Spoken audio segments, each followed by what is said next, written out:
Hello, everyone. I'm Sean Buckley, editor-in-chief of Lightwave, and it's my pleasure to welcome you to today's Lightwave webcast, where we'll discuss how to accelerate your network automation journey with no-code, low-code platforms. In this webinar, you'll learn from industry experts on how no-code, low-code tools automated any workflow without costly software projects, with practical examples of how automation can deliver immediate benefits today across the operations lifecycle. Today's webinar is brought to you today by Ribbon Communications. And to discuss these factors and how to strategize around them will be my pleasure to moderate a presentation from three industry experts, starting with Justin van der Land, Research Director for Analysys Mason, followed by Harel Misha, Head of Software and PLM for Ribbon, followed by Jonathan Homa, Director of Solutions Marketing for Ribbon. But before I hand off things to our speakers, let me quickly review our webcast setup for those of you who may be joining us for the first time or for the first time in a long time. I'll start with the Ask a Question box you should see near the slide area. I invite you to feel free to use this to ask questions at any time during the event today. To submit a question, just click on that box, type in your question, and hit the send button. We'll address your questions after everyone has finished their presentations. Now, in the event you run into a technical problem during the presentation, you can call for help via the Q&A tool. Just describe your problem. Hit the question submission button, and Milan, who is today's webcast technician, will be happy to help you out. Next, if you know of someone who might benefit from seeing this webcast, or you just want to revisit the presentation yourself, this event will be available on demand from our webcast archive for the next several months. Send you an email link to the archive sometime in the next day or so that you should feel free to forward to your coworkers. And the archive version of the webcast will be available and accessible from the webcast archive section of our website, which you can reach via our homepage at www.lightwaveonline.com. Also, if you'd like, you'd be able to download a copy of today's slides and I believe a white paper via the Event Resources tab you should see on your screens right below the Ask a Question box. Just click the tab to reveal the slide files. And with that, let's begin our look at how to accelerate your network automation journey with no-code, low-code platforms. Handing over the floor to you, Justin, and you're on.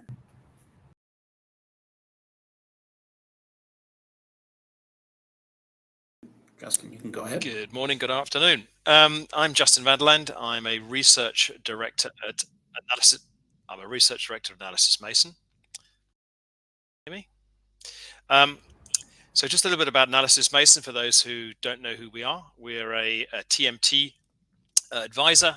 We've been in business for just over 35 years. And we have dealt with 1,000 clients over the last 5 years. We have 17 offices around the globe, over 500 employees on a worldwide basis, and we operate on a global basis over 140 odd countries around the globe. But be that as it may be, let's have a quick look at low code and no code and sort of just look what's changed more recently. So I think the overall message here is change is kind of on its way in terms of where we're thinking. So traditionally, sort of pro coding required obviously in-depth coding knowledge, full control over the feature and functions were there for those who decided they wanted to go and write something. And the developer and technical teams were needed to go and do that. And that was all fully established. Low code then came along and sort of with minimal coding knowledge and some customization was made possible through sort of limitations in terms of an interface. And developers and business professionals were then sort of opened up. So it was sort of moving from developers to some more business personnel.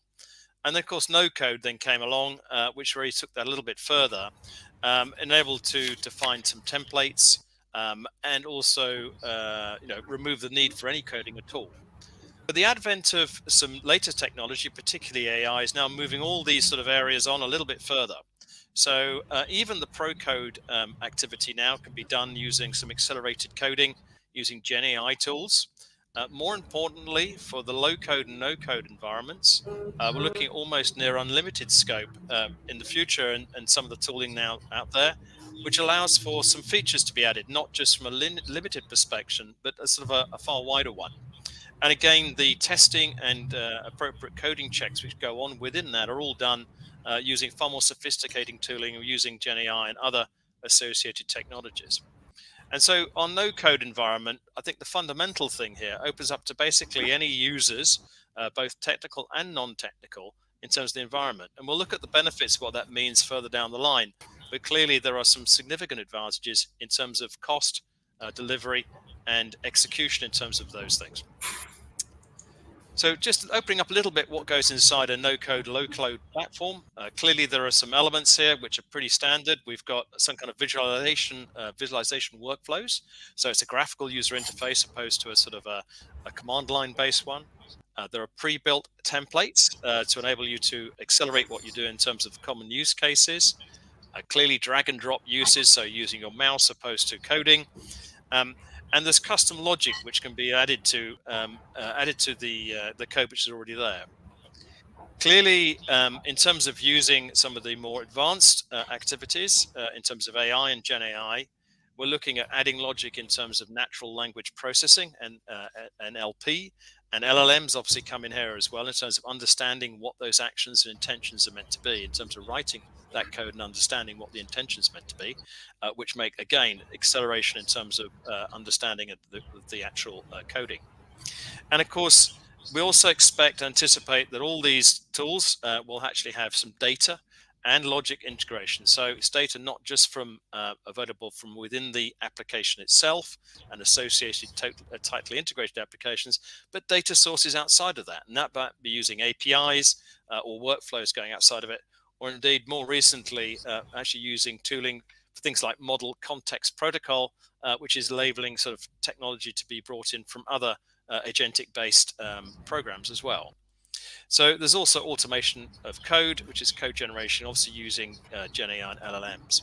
So these are sort of the key components of it, which is all well and good. And this is driving an activity within the no-code, low-code environment in terms of growth.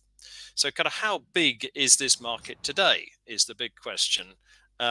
So just look on the right-hand side, depending on your definition of low-code and no-code, and we'll get to this in a little bit more detail. So there are quite large numbers out there in the market in terms of people describing these things as being almost a $30 plus billion sort of market share or market size. But in fact, this area quite often includes all sorts of other coding tools, including things like business process automation, robotic process automation tools, integration platforms, rapid application platforms, and so on and so forth, which are all sort of being clubbed together within this rather larger tool. We believe the pure play no-code, low-code tools is somewhere around about $1 billion last year. But that's for the total market, not just telco.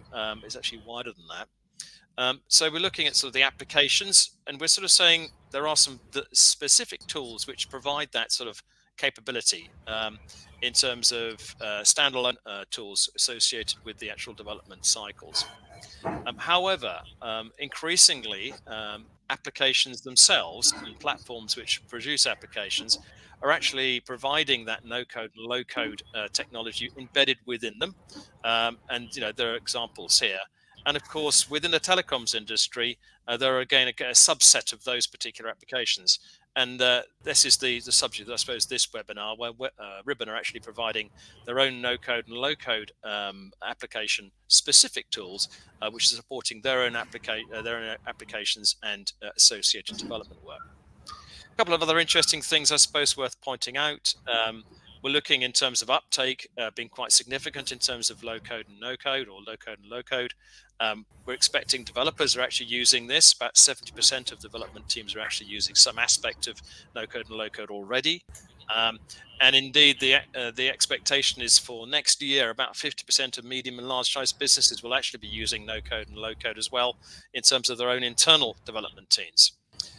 And I suppose furthermore, we're expecting overall that applications are expected to actually move in terms of beyond the pure development team to actually be wider than that and be used by traditional IT departments as well. So the democratization, or what we call citizen programmers now, we're expected to be quite a significant part of the development teams overall. So it's quite a useful aspect. We'll come to that in a little bit more detail.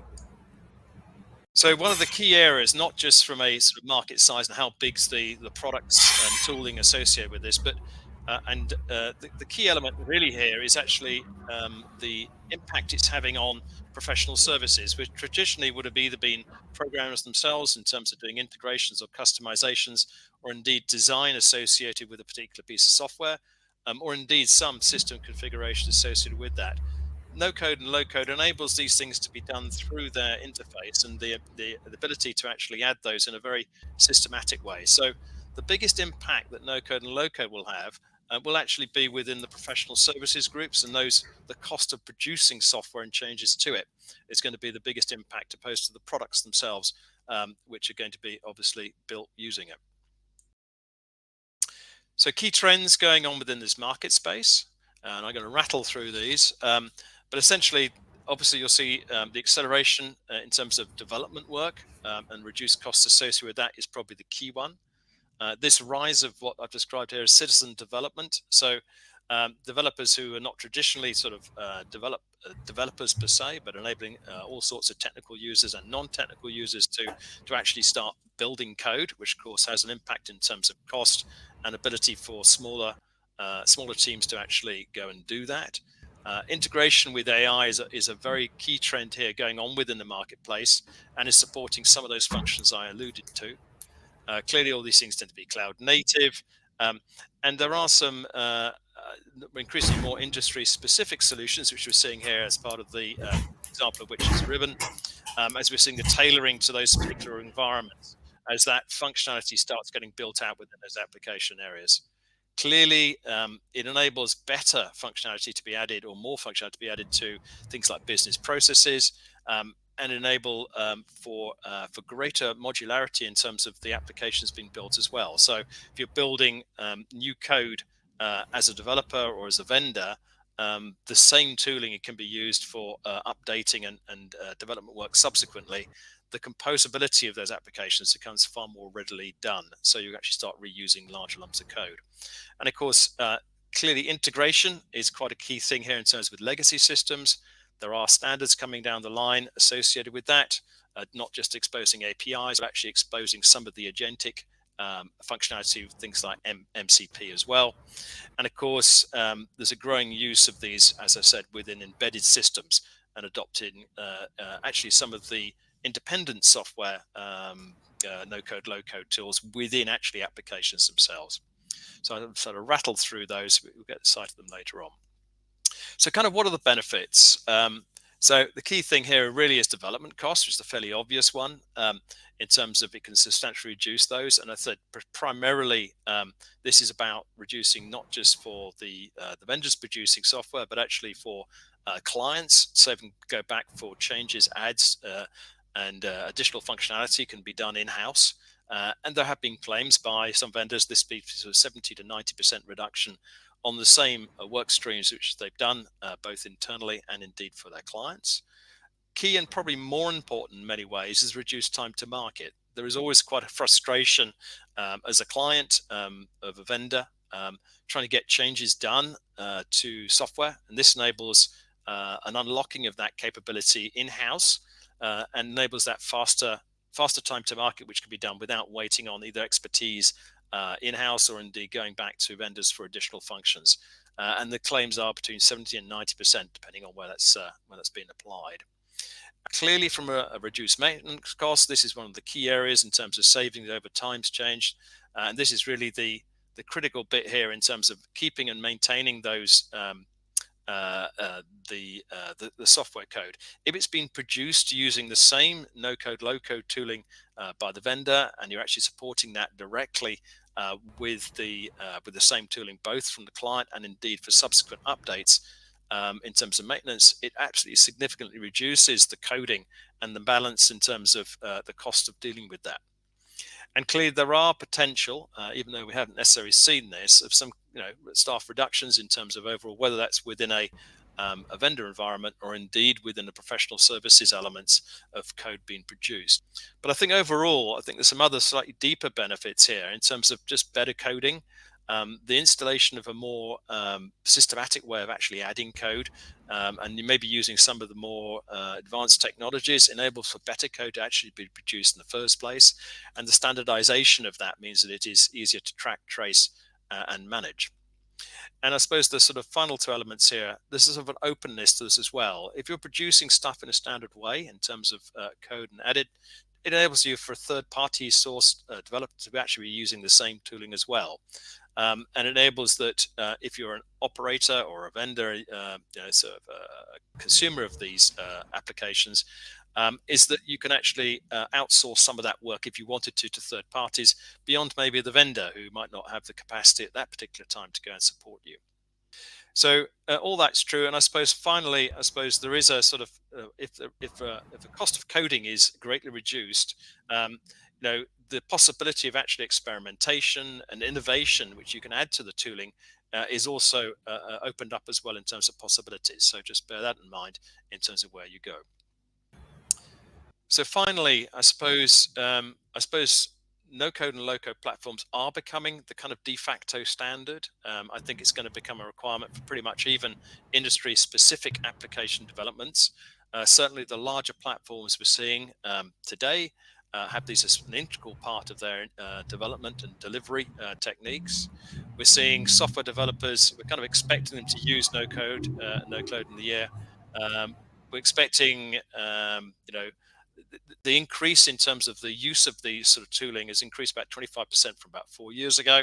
And we see that trend continuing. Essentially, all major platforms will have some form of no code, low code development associated with them. And we're expecting that about 65% of application developed will actually be using no code and will use AI platforms to do so in association with this. And just bear in mind that we're expecting large enterprise and include within this operators and telcos. They like to have at least 4 no-code development tools running at any one time. There is no one single no-code, low-code platform which is going to cover the whole gamut of their applications. And we expect actually that to be rather a low number for most telcos in terms of where they end up, partly because this is normally associated with a particular industry-specific application. So overall benefits, just in summary, I suppose there are staffing costs. There is this faster time to market. There's certainly a better customer experience and services that you can get to market faster in terms of the improvements you like to deliver for that. There's a greater level of automation which can be applied to things like processes and tools. And of course, the cost for maintenance with the current suppliers are likely to fall in terms of you are using a third party or professional services. There are, of course, some minor costs which come in here. There are potentially some system costs. And, of course, there are training, which you've got to train your staff up on. But these, I think, are massively outweighed in terms of the potential benefits associated with it. So that's it from me. I know there's some questions. Please, if you have any, please put them in the Q&A to the left-hand side of your screens, and we can pick them up towards the end. I'm going to hand over now to Jonathan and Harel. Thank you.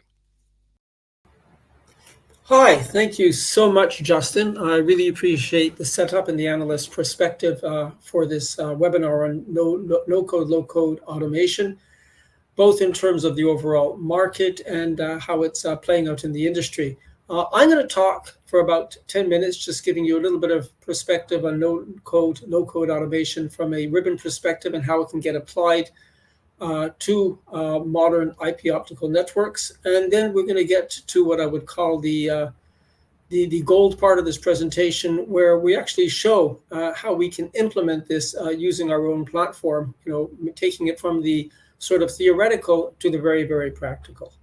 So I think Justin did a great job in terms of all the ways and the benefits of what automation can do. And to a certain extent, automation is self-evident. It's why we would want to have a more automated network. In terms of making the network more responsive, being able to bring its benefits to the end users, and then making better usage of people. And there's really 2 aspects to the better usage of people. One aspect is we don't need to have people doing a lot of manual operations the way they were doing it in the past. They could be much more gainfully applied towards managing the network and making strategic decisions on how the network should be used.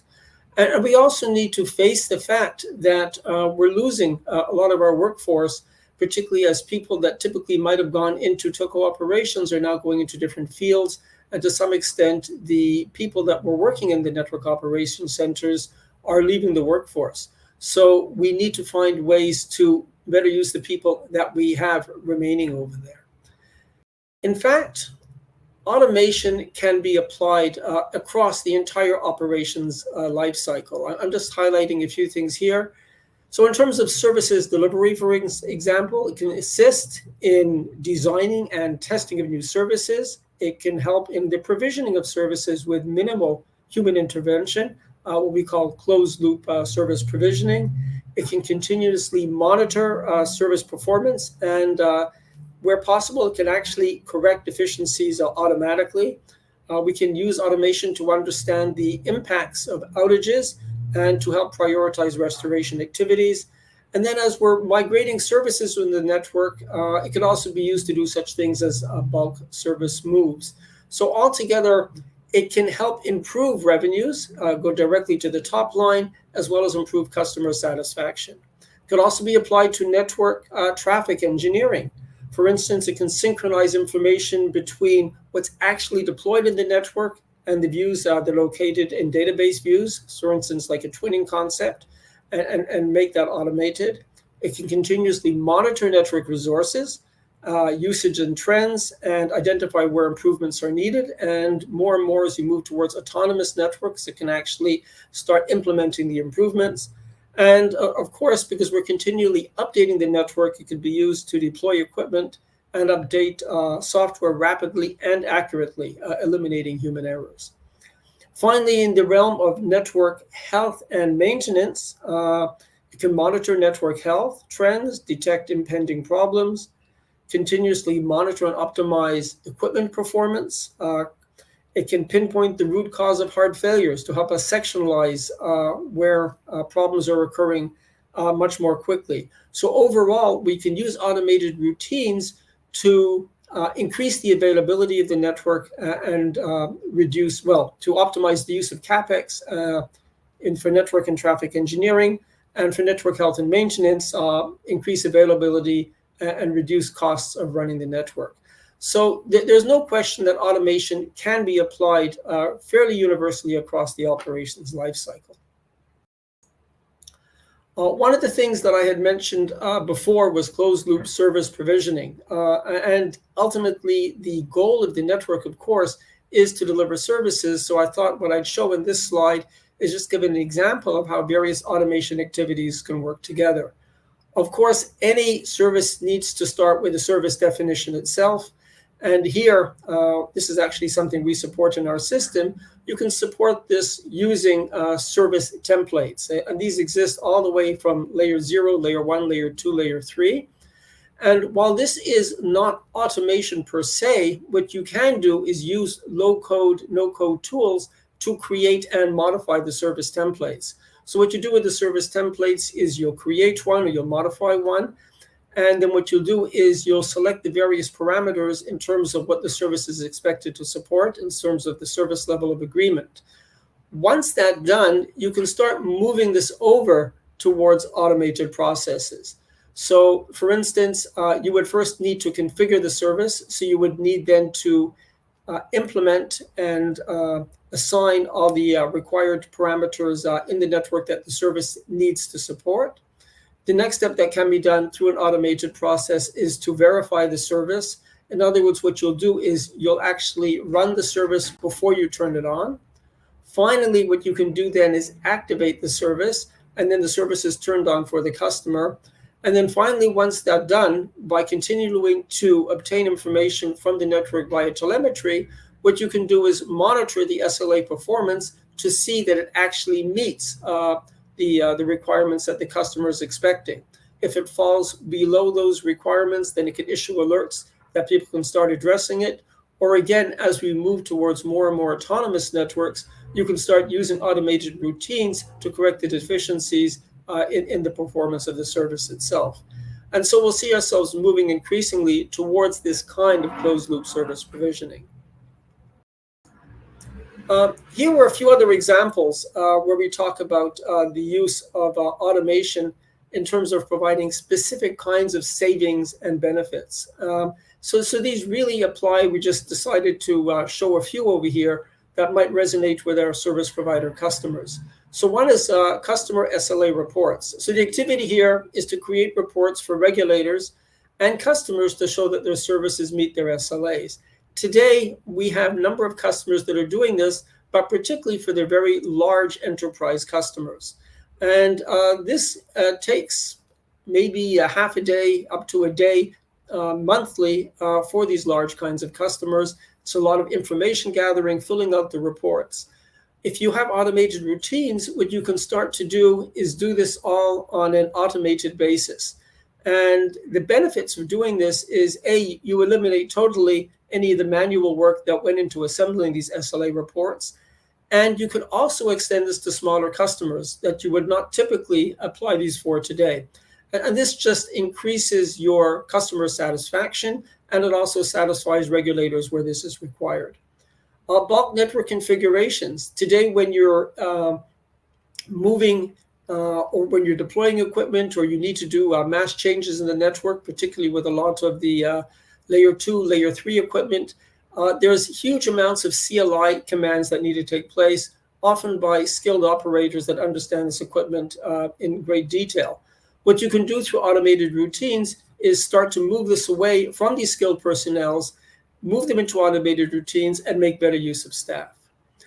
Software upgrades is another area where today, before you're making changes to software, you need to do a lot of parameter downloading, parameter verification, and then finally do the upgrades themselves. And often you're constrained to doing this within a very set and tight maintenance window. And sometimes not everything can be accomplished, or you need to extend the maintenance window. By using automation, what we're able to do is do this whole software upgrade process much more efficiently. And then the final example is root cause analysis. Failures do occur in networks. Alarms do occur in networks. Sometimes they're not even hard service affecting, sometimes they are. Getting to the root cause of these problems often requires doing loopbacks on equipment, checking various ports on equipment, just digging deeper and deeper into the network. So by designing automated routines that take a lot of manual steps, what you're able to do is then call up automation fault sectionalization routines to get much more quickly to the root cause, which again makes better use of the network and increases customer satisfaction.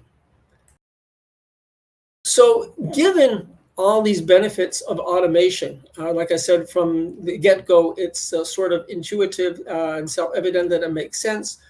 Why is it still that we're running a lot of the network today through manual processes? And there's really sort of two reasons for this. Until now, there's been a lot of complexity associated with the tools and the processes that are required to implement automation. And as Justin pointed out, a lot of this goes towards expensive professional services that are often outside of the service provider organization. And the other one is you can't really come out with automated products that are cookie cutter that can be applied universally for every operator, because every operator's operation, while similar, is ultimately different. So there needs to be fine-tuning and tailoring. So this is where the no-code, low-code approach comes in. This approach has been around for a number of years, but it's only in recent years that it's really sort of come into its own in terms of sophistication and the ability that we can trust the no-code, low-code approach to come out with good code that can actually be deployed and is robust enough to be relied upon. So what we're doing is we're using GUI tools to create the applications, typically using drag and drop techniques. And what it allows users to do is to customize the system and the operations on top of any core network management system capabilities. So what we're doing is we're turning network operations center personnel, or not personnel, that used to do all these manual operations into citizen developers. And what we're doing is we're cutting out the expensive professional services aspect of developing automation. And what we're going to do in the next stage, just a couple more slides from now, is show how we are implementing this in our Muse multi-layer automation platform. So Ribbon is a company which deploys IP optical networking solutions for service providers, for critical infrastructure, for enterprises. And over the last few years, we've introduced a new network management system product, which is elevated beyond being a simple network management system to being a multi-layer automation platform. It provides integrated IP and optical management. Through the user interfaces, it provides very intuitive operations, just in terms of the GUIs itself, and you'll see some of that in the demo itself. It can support a multi-vendor architecture. In other words, there's extensions for Muse that we can cover third-party equipment as well where that is needed. And it can also interface northbound through APIs to a higher level hierarchy of OSS and BSS. And finally, it's entirely cloud native. You don't have to, of course, buy the hardware to run it on. It all just runs on virtual machines. So it's very compatible with a cloud native environment. Core to the various applications that Muse supports, from network control, network insights, which is analytics, network designer, which could be used to do design services, as well as design new types of equipment that are being deployed in the network, and of course, network planning before you actually deploy the network itself, and then the mid function. Underlying all of this are automation and customization engines. And that's really key. It's not a separate product that we're selling for automation. It's integrated into the Muse platform itself, that any of the capabilities that Muse supports in terms of all these control, analytics, design, planning functions can be automated as well. So this is what makes it very, very powerful. In terms of automating workflows, and you'll see this, it really breaks down into a number of very sort of simple building blocks. The first building block is the triggers themselves. These are used to initiate workflows. So this could be a system event, such as an alarm or some state change in the network that you get triggered on. It could be scheduled, or for instance, it could be manual. For instance, you want to call up a fault sectionalization routine, or you want to start some bulk service moves, you can call up the routine manually. So there's a lot of flexibility in what can trigger an automated operation. Then there's the tasks, and these are the building blocks, or the sort of atomic levels of the workflows. You can think of this as any manual operation, such as a sequence of keystrokes, some kind of table fill, and any preset operation, like I said, that can be performed, that can be called up, can become a task as well. And then finally, when you take the triggers and the tasks, you put these together in terms of a number of flows, where you can link these, say, sequentially, or they can be conditional, or you can even have built-in pauses that as you're testing a new automated routine, you can confirm this at a human level, you can proceed to the next stage. So this is the overall framework for how this is done. And what I'll do now is hand over to Harel, who'll show you a demo of how we're doing automation within Muse. Harel? Hey, thank you, Jonathan. So great explanation, and now we will go a bit in a deep dive to the hands-on and actually see the system at work.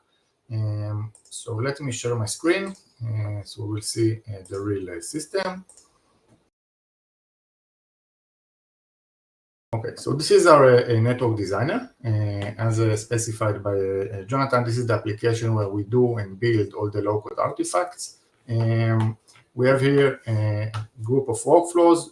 We'll deep dive into one of them. We'll edit one that we started, and just to show the look and feel. So we have a starting point. We have several tasks. This is the canvas. And we have here on the side many tasks that come predefined with the system. And of course, any user can upload additional tasks, either by creating a script or upload a REST command or some API invocation. It can create its own tasks. Basically, to build a workflow, as mentioned, is just simple as drag and drop, connecting things together. You can add some conditions. You can decide what action to take upon each condition. Let's ignore the logic now, just to see how you do it. You can define for each task the inputs, the parameters, and basically this is how you build the workflow. It's like anything you can think of, like a pseudo algorithm that you want to execute on your network, you can design and build it in the workflow. We will review now a workflow that we're going to execute on our lab on real equipment. What this workflow is doing is automating a bulk configuration of network ports. It gets as an input a CSV file It looks like this. The CSV includes a list of ports on a variety of network elements and the required parameter for the class of service, CIR, EIR. This can be an example of a report coming out from a planning system that you might have, and you want to automate the implementation of the planning. So what this workflow is doing is getting the CSV and parse it, build a list of all the ports, and for each one, it executes a CLI command. And the CLI command get as variables parameters from the CSV file that we saw before. So you get the IP address, you get the credential, and you have all the commands. And for each command, for example, set interface, port name is taken as a variable from one of the columns in the CSV file. Now, of course, this is just an example. You can modify the CSV file, you can modify the workflow to any structure of data that you might have or might need. In addition, there are some conditions for error checking. So if there is no connection to the network element, or he finds out that there is in the output of the command there is a commit failed when he tries to commit, he will also count it and log and issue a report at the end. So now what we will do, we will jump into the network controller. This is our main network management system that's doing all the basic FCAPs, monitoring, troubleshooting, service provisioning, and on top of it, this is where we are executing the automation. So if we take a look on how to configure what we saw in the workflow manually from the system, we need to go to a specific port on a specific network element, and go to the port properties, go to the properties of the Ethernet and the diffs block, and configure the bandwidth. So here we see the CIR is set to 30 megabit per second. Now we need to go port by port and configure it either like this from the UI or from CLI. That might be even worse. And instead of doing all of it manually, what we will do, we will execute a workflow automation. So we can open the list of all the workflows that we have in the system. We'll choose the one that we just showed. Once we finish creating it in the designer, we publish it, and it is available here in the network controller. We choose to execute, and we can choose to upload our CSV file. I can just drag and drop it here and execute. Once I'm executing, I'm getting the execution graph, just the graph that we saw before, but now I can see exactly what happened. So I can see each task that was executed. It's giving me a check mark if it's okay, or an indication if there was some failure or what task is currently running. Again, we see we got the CSV file, and there is like a loop here that iterates through the ports in the file, and for each one, it runs the commands. Once we click on it, we can go to the task iteration. We can see all the iteration for all the ports. 2 are already configured and 1 is running. We can go to the properties of each iteration. We can see the inputs. So these are the same commands that we saw before, but with all the variables from the CSV file. And we can see the output, which is the execution of the commands, and the output from the CLI. And that's all. All our configuration was done. We can go going back to the same port that we saw before. And if we go to the diffs block, you see it's now configured to 40 megabits per second. And this is true for all the ports. Now, of course, now we did it on 3 ports. We can do it for 10 ports, 100 ports, 1,000 ports. And very, very easy, very, very intuitive. Just one example. Another example I want to show for workflow automation is bulk service edit. So here we have all the list of the services we have in our network. I will go to the list of layer 3 VPNs. And for each one, once I click on it, I can see the network elements that are participating in this VPN and the connectivity between them. And what I can do for automation is I can select multiple services together. I can click on edit. And once doing it, I'm getting to an execute template workflow. Once clicking next, I can see many, almost all the parameters that are part of the service, and I can define it as one parameter for all of them. So let's say, for example, I want to define the max route for all the VPNs to be routes, and set the value, and click on update. And I'm getting, again, the automation graph, just as we saw before. And this is another workflow. It's going to the service list. You get the parameters, get the VPN services, and then going one by one. Again, if there is any problem, you will go to the error branch. We'll just configure the services. And one by one, we will see how the services are configured until the workflow is done. So again, another very interesting way to define a workflow automation.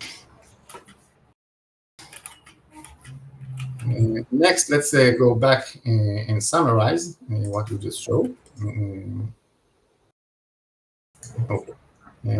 So as a summary, in addition to all the values that Jonathan and Justin talked about from automation, another thing we're really emphasizing with this is the balance of efficiency and control. Every operator and everyone understands there is a huge value in automation of reducing the OPEX and reducing the workload from the NOC, but there is always some concern about the loss of control. You don't sure what happens in the network, things are running behind the scene, you have no control.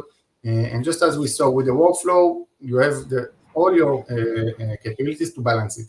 You are the one defining the automation, you create what will be executed, what will be done, how it will work, you choose how to execute it, as defined by Jonathan. You can execute it manually, you can schedule it. So if you have a maintenance or routine that you need to do every week, you can define it automatically. You can trigger it, so once there is a new alarm on the network, the workflow will automatically kick in and try to do the relevant actions. Or you can even do it with API. You can have other system executing workflows in Muse via the REST API. And you have full control on the process. Just as we saw, for every workflow that is running, you have full visibility which tasks are currently running, what are the inputs, the outputs. You can stop or pause at any time. You can include a user task to approve specific action or to add more information. So with time, you can take it from a fully controlled environment that will just help you do what you need to a fully automated environment that goes by itself via triggers and without any user intervention, and you can do it by steps. And so you start with a workflow that is executed manually upon an alarm and ask a permission before it's doing the correct operation. And in the future, remove more and more, and let's call it obstacles, and then it's triggered automatically, it's doing the operation automatically. And if you have any issues, you can always go back and tweak it by yourself, change it, align the algorithm to new cases. You have full control of the automation and full control of the network. That's for me. Sean, back to you.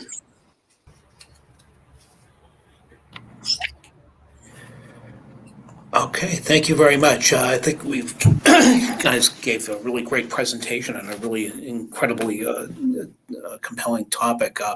We'll start with one question here, and then again, remind the audience as well. Like every you could feel free to ask some questions and put them right in the Q&A box, and we'll try to get those taken care of for you.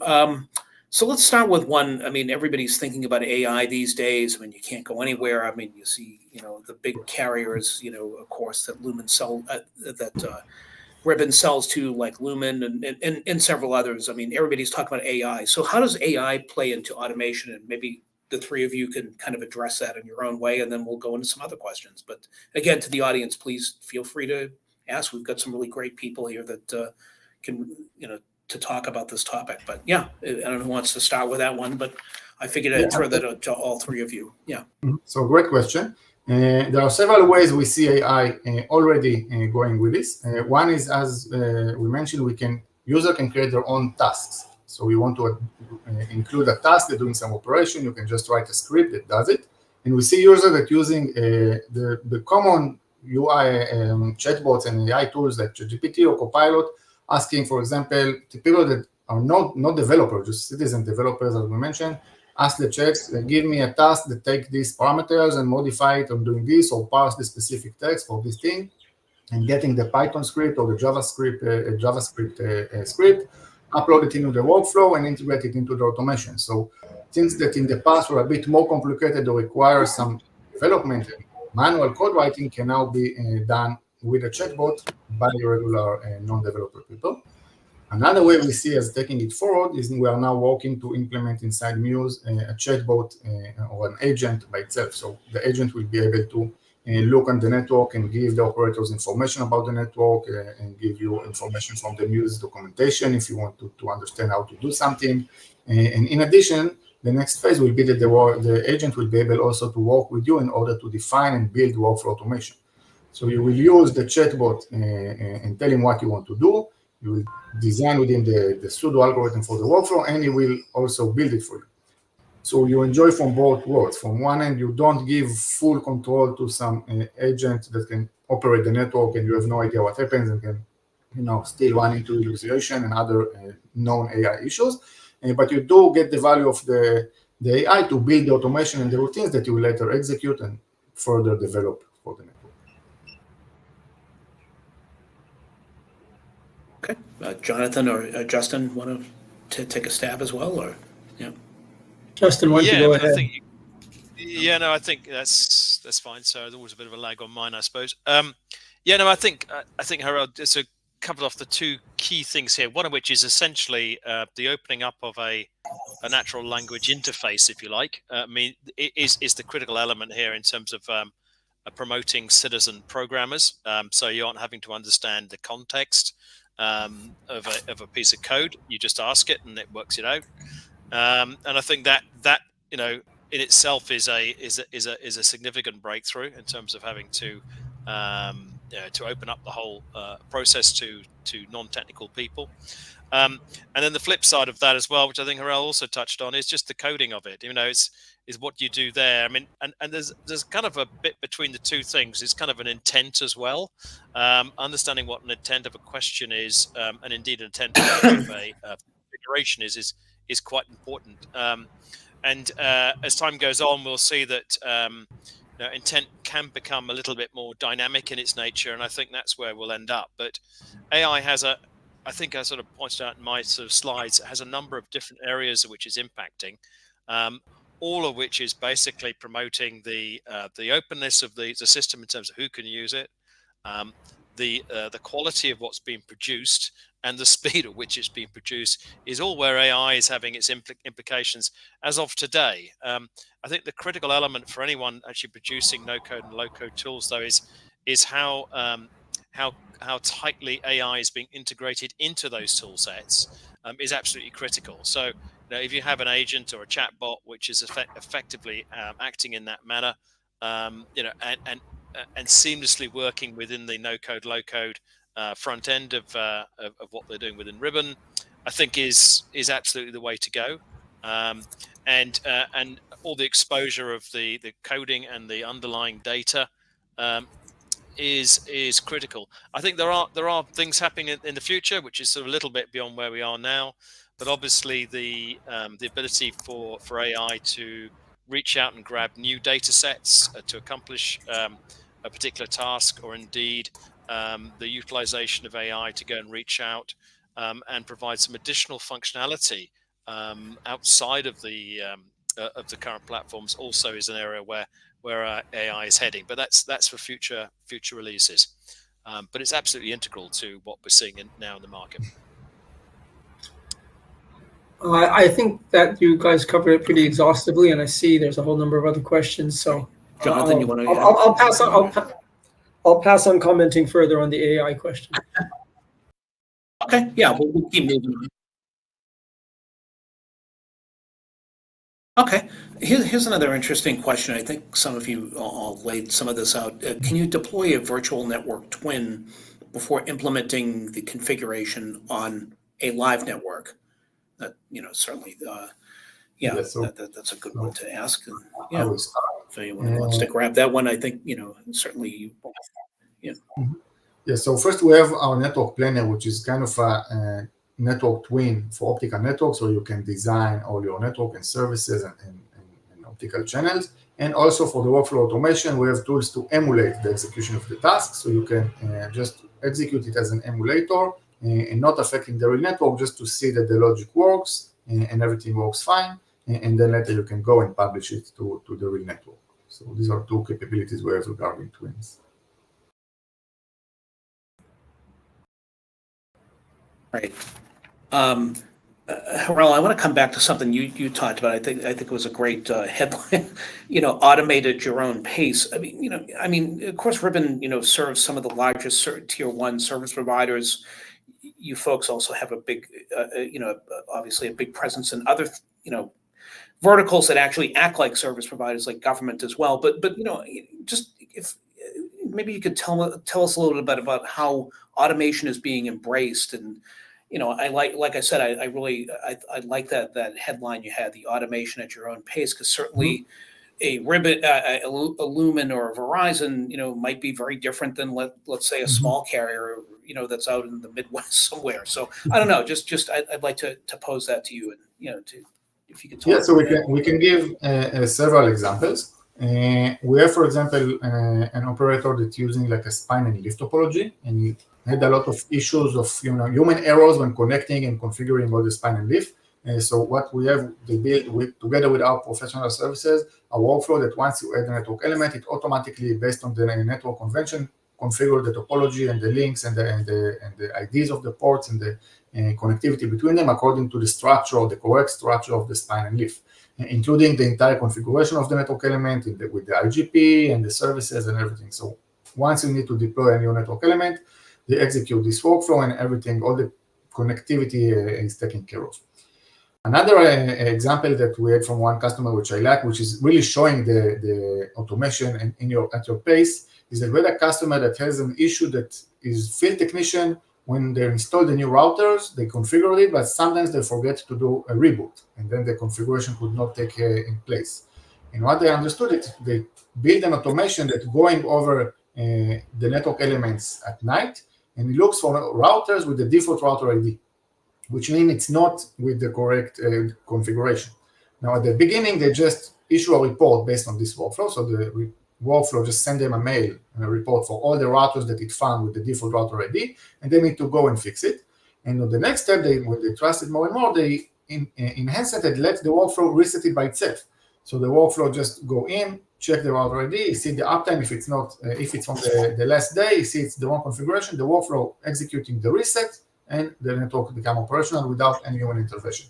So this is to show how you start with a more controlled environment, and later, when you trust it more and more, you go and allow it to fix the network by itself. Yeah. I would add that the intent over here is that you can get away from doing centralized planning in terms of how to automate your network, where you don't need this sort of long top-down kind of process where you have projects and you decide what to do. We really want to emphasize the citizen developer aspect, where you have people that might have special projects or they've encountered problems, and then they could just use these low-code, no-code tools to develop things which assist them in their day-to-day jobs, and then just become part of a library of routines which they can start to call upon to make their job easier. And this way it becomes sort of organic in terms of how you continually are automating from the bottom up and just making your overall set of operations much more efficient. And that's what the intent is over here. And I think Harel gave some pretty good examples of that. Yeah, for sure. Another question is, can you drive and report automated routines from a higher level controller? I mean, I'm thinking like a big network that has lots of different operations, but that's what I think of when I think of something like that. But maybe if you guys could address that a little bit. Yeah, sure. So there are very interesting way to integrate between the workflow and other systems. The workflow can first issue API commands to other systems. So there are tasks to run a HTTP REST command, for example, and get information from other systems. And for every workflow that you create, there is a default REST API to execute. So any other higher controller can send a REST command to get the list of all the available workflows and can execute the REST command based on the structure of the workflow and the variables that you defined as mandatory for execution. These are the parameters you will need to send in the REST in order to execute it. Of course, this is in addition to all the other information we expose via the Muse Node-var interface, including topology, inventory, services, alarms, performance monitoring. We support both REST APIs and Kafka notifications, so you can collect information from the network all the time, and once you need to do something, you can execute it via REST API, and it really lets other systems automatically execute operation on the Ribbon network. Okay, great. So what are the capabilities for network planning and simulations? I mean, of course, that will probably take some training, like, Ribbon has had for decades, of course, a big professional services group that can help with that as well. But yeah, maybe we could address that a little bit. Yeah. That's a good question. So one of the applications in the Muse suite is the network planner, which we mentioned. This application lets you design your own network. You can add the sites, you can connect and define all the fibers between them, including all the attenuation, the distances, the distance, the alpha of the fiber, the type of the fiber, and all the intra-site equipment, both from the optical perspective, the logical view, how all the cards are connected between them, and from a physical view, so you can really simulate the rack with all the shelf, and insert the equipment in each place, emulate the cards that are installed there. And then once you have it, first you can run optical simulation. For optical channels, you can do a simulation from any side to any side that you want, and to make sure that the optical parameters are okay and all the impairments are good. And you can run demand optimization to see what is the best way to deploy your optical channels into the network. And you can also execute reports, for example, reports about the physical installation, about the bill of material, the MTBF, many reports about the network. And of course, as part of the automation in the Muse suite, we have ways to connect the controller and the planner. So you can get information from the planner and import it into your real network and make sure that the network configuration perfectly match your design. And we're working ways to take the actual network from the controller and move it to the planner to design, and you do not have to build it from scratch if you already have a network, to expand and design additions to the network. Another interesting thing we have with the planning is we have the node designer, which Jonathan mentioned. This is the local tool that lets you model your own third-party network elements, and we can also send those to the network planner. So as part of your planning of the site, you can model all the equipment in the site and see everything together, how it fits in the racks and for power consumption, etc.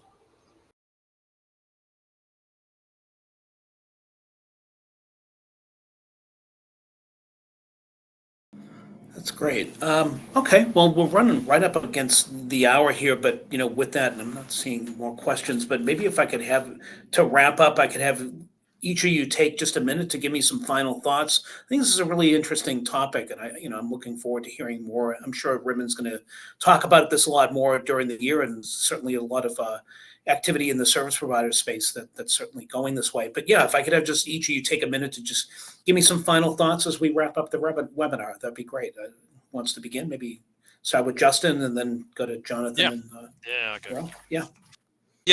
So I think, and clearly I just sort of re-emphasizing the key element here, I think, is there is a cost takeout discussion on this, but I think the critical element really here is the ability to react quickly to change and get things to market quicker. Is going to be the critical element in terms of the payback for this kind of tooling. And I suppose there's one final thought is that I think every single application of any within an operator is likely to have or need to have this kind of capability within it. So it's kind of the future where we're heading, and we expect more applications to have this capability built within them. So I'm going to hand over to Jonathan, and let you have your final thoughts. Yeah, thank you very much, Justin. So I will just talk about sort of the mega trend over here. One of the things that we've seen sort of over the last number of years, that it used to be all the value of the solutions were in the network equipment itself, in the IP and the optical network equipment. And then you had sort of controllers which just manage this equipment. What we've seen in recent years is an inversion, where the equipment has become more and more commoditized. Of course, it needs to support certain sets of capabilities, which we have better performance, faster, further, etc. But the value in terms of using the network has moved up into the management layer. So what we're doing with automation is taking all this additional value that we're introducing in the management layer, and we're giving it a sort of a boost on steroids to make this even more efficient. So sort of that's where I see it going with the network. One other thing that I'll add, if you're interested, just going, we touched on what we can do with Muse in terms of the presentation that RL provided. If you'd like to see this more in depth and something sort of how this could be applied in your network, just give us a call and we'll arrange that kind of in-depth demo to take place. Harel, last thoughts? Yeah, sure. Just to mention, in Ribbon, we are working with many operators for many years, and we keep seeing how their challenges becoming more and more complicated. With things networks becoming more complex with more protocols and more layers. And the two main words in the Muse phrasing is multi-layer automation platform. This is really important because first you must have full visibility of your network throughout the entire layers from layer 0 up to layer 7, and you need to automate it because it's very hard, almost impossible to handle it manually anymore. You must have a system that can understand the network from top to bottom and know to automate, how to help you with automation to manage it properly and smoothly. This is extremely important. Great. Well, that's a great way to end everything. I mean, thanks to everybody here, the three really great speakers. I think this is a really great and very timely topic. I mean, just from what we're seeing out in the industry. So I thank all of you for joining us today. Our speakers, give a virtual clap to them, and for Ribbon for sponsoring today's webinar, as well as Justin joining in from the analyst side. I think it was a really great presentation, and to the audience. As Jonathan said, he's encouraged you to reach out if you have some more detailed questions about how automation can help your network. But with that, I want to thank everybody for attending today, and I hope everybody has a great day. This is Sean Buckley, Editor-in-Chief of Lightwave, and thanks again. Thank you. Thank you, everyone. Thank you.